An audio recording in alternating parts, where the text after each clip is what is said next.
You picked it up a long time ago.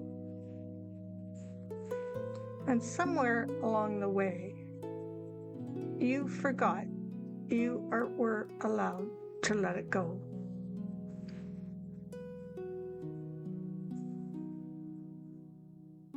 Welcome to Sleep for the Anxious Soul.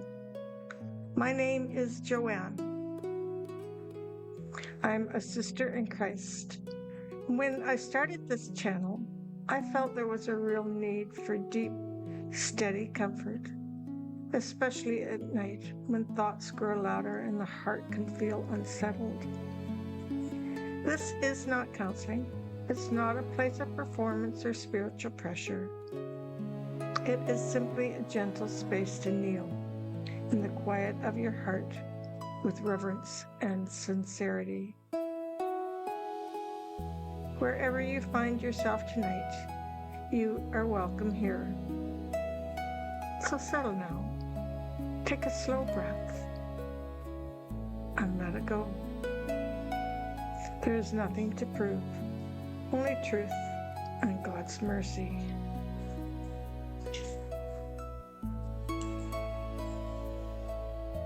Tonight, sweet friend, let's spend a little time with a man named Elijah.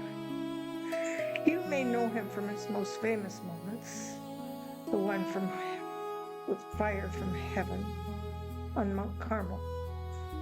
But we're not going there tonight. Tonight, we want the part that came right after, the part where the bravest prophet in Israel sat down beneath a tree and quietly asked God to let him die. Because if you've come here tonight with a heavy heart, if your body is tired, if your mind has been running too long, please know you are not alone in this. Some of the most faithful people in the Bible felt exactly the way you feel tonight, right now. And the God who held them so gently then is the same God holding you now. So as we walk the story together, listen for what God is offering, not what he is asking. Tonight, he is offering bread, rest, a quiet voice, a blessing, a promise that you are not alone. Let your shoulders soften and let your breath slow, and let's begin. But before we go any further, just a gentle word. If your body feels tense when you lie down at night, sometimes even your pillow can make it harder to fully relax. I've linked an ergonomic cervical pillow that gently supports your neck and helps your body rest more comfortably. You'll find the link in the description below. A small change like this can make a big difference in how your body relaxes at night.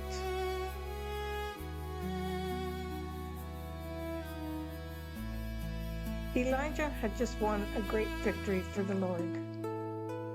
The very next day, he was running for his life. A queen had threatened him. He was afraid. He was exhausted.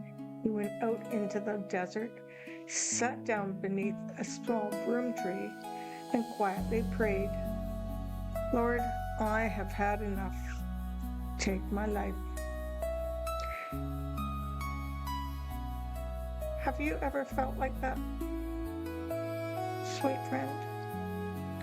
Have you done something hard, something faithful, and instead of feeling strong, you just feel empty? Here is what I love so much about this story. God did not scold him. God did not say, "Elijah, get up and be stronger." He let him sleep.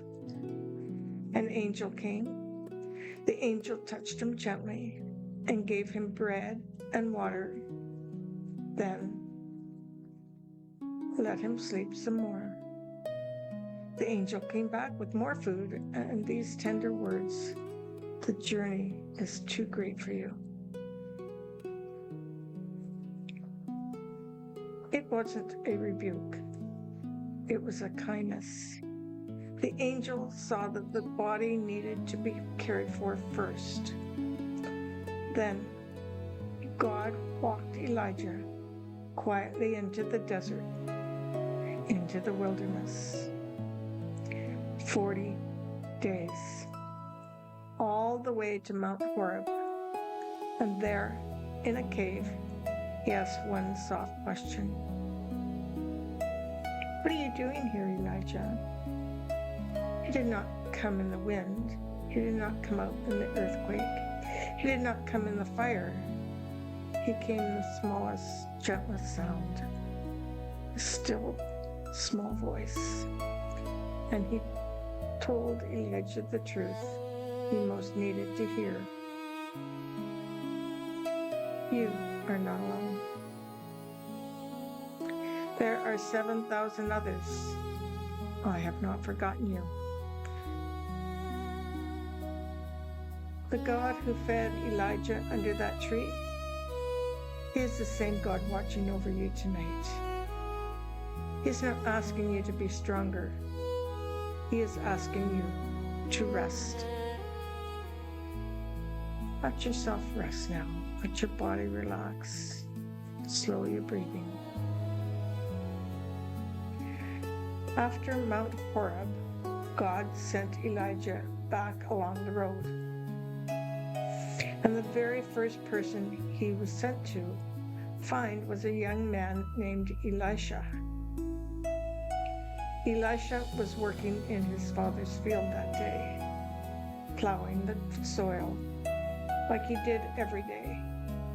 And as Elijah passed by, he laid his cloak across Elijah's shoulders for just a moment and kept walking. Elisha understood.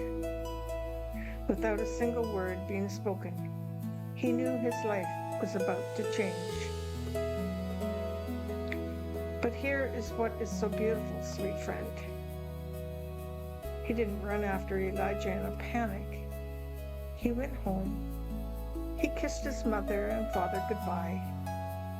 He cooked a meal for his friends and his family and neighbors, and they all ate together one last time. And only then, with all that had been done, did he follow. God did not fear him from the people he loved. God let him bless them on his way out. If God is asking something of you tonight, you do not have to figure it out before morning. You do not have to give your answer right now. The one who calls is also the one who waits with such patience and love while you say your goodbyes. So let it rest tonight. Wherever it is, it will still be there in the morning. Some years ago, a quiet man named Naboth was killed because he would not give his vineyard to the king. And once again, God sent Elijah to speak. Imagine how heavy that walk must have felt. Elijah was older now. He had already faced his king before. He could have asked God to send someone else, but he went. And here is what comforts me most about this story. Elijah was not sent alone. The Lord said, "Go down to meet Ahab, and there, where there is the sending, there is one who sends." The same God who put the words in Elijah's mouth was right there beside him when he walked into the room. Is there something hard in front of you tomorrow? a conversation you have been dreading, a choice you do not know how to make, a hurt you've been holding too long. Please hear this. You will not walk into it alone. You can lay it down for tonight. The hard things always look smaller in the morning, beside the one who never leaves you.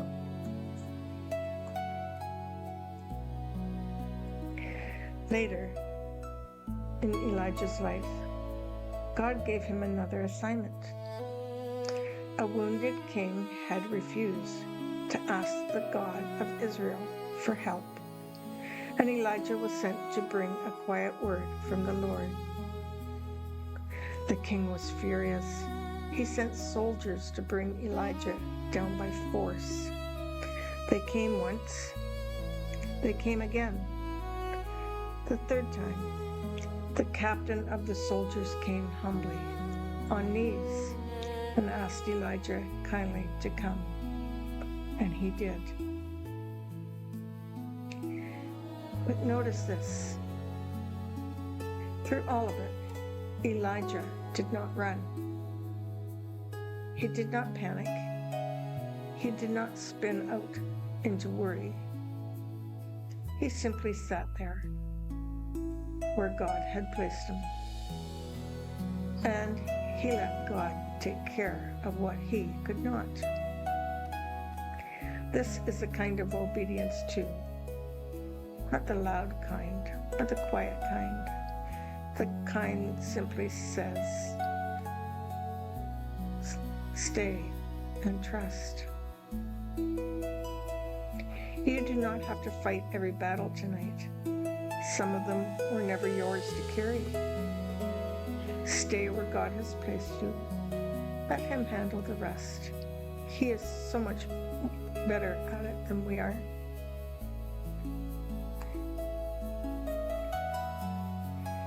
Elijah was old now.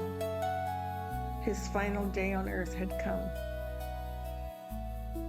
And do you know how he chose to spend it? Walking. The same long road he had walked all his life.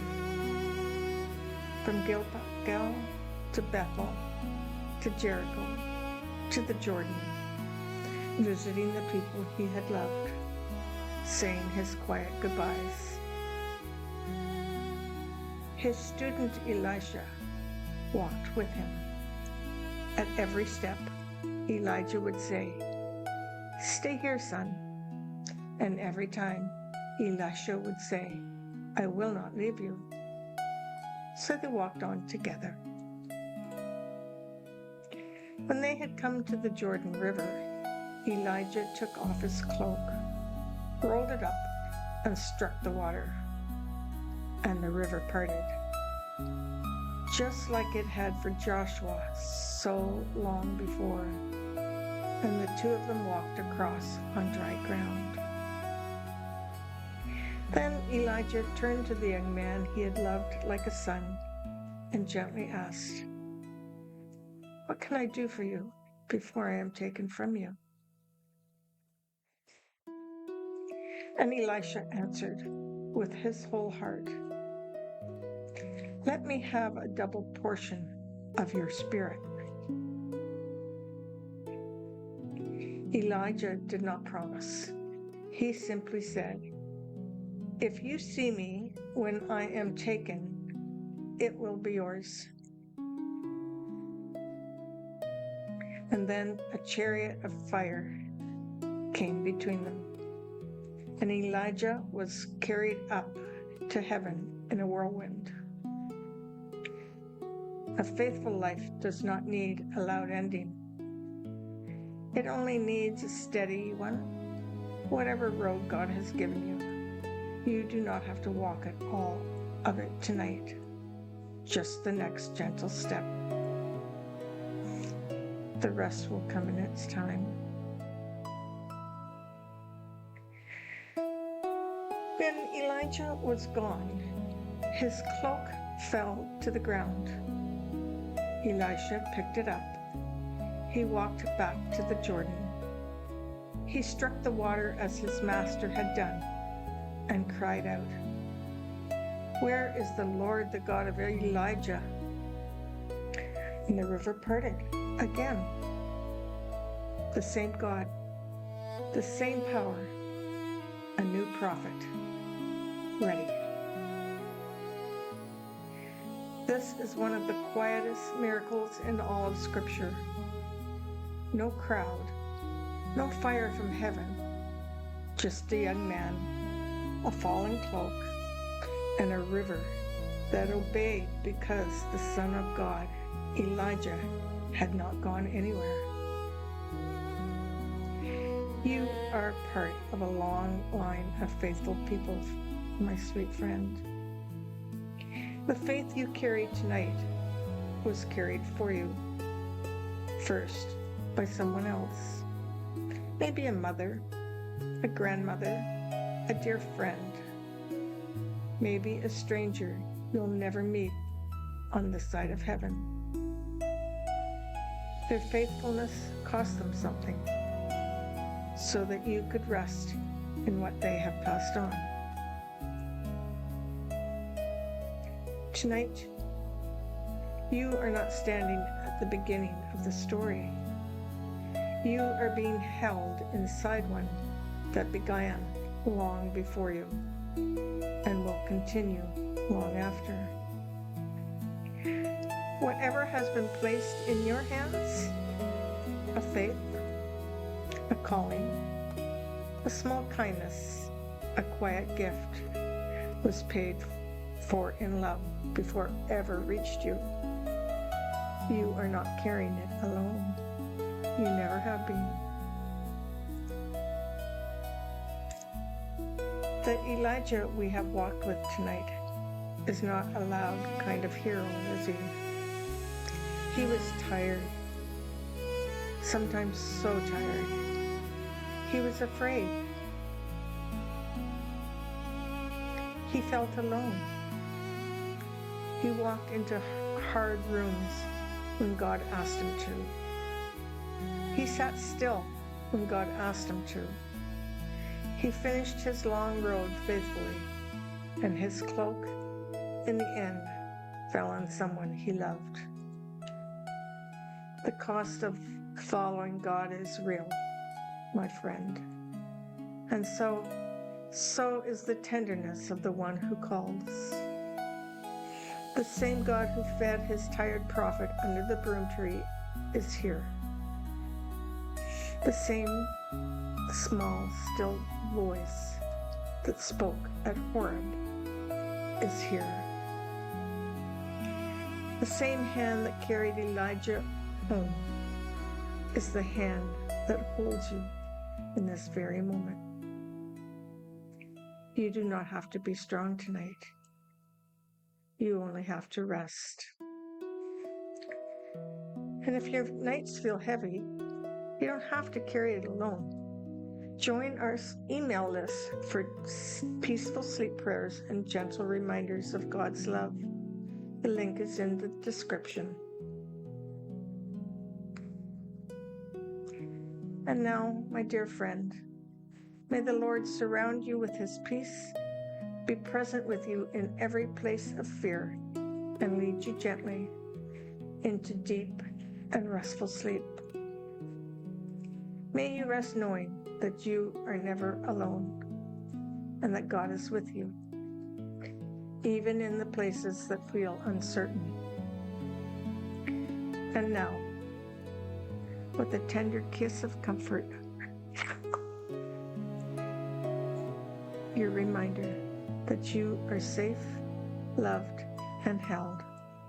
I send you into his care. Good night. If our prayers have been a blessing, you are warmly invited to visit our PayHip store, a peaceful space with resources to support your walk with God. Explore whatever speaks to your heart. payhip.com/sleepprayer.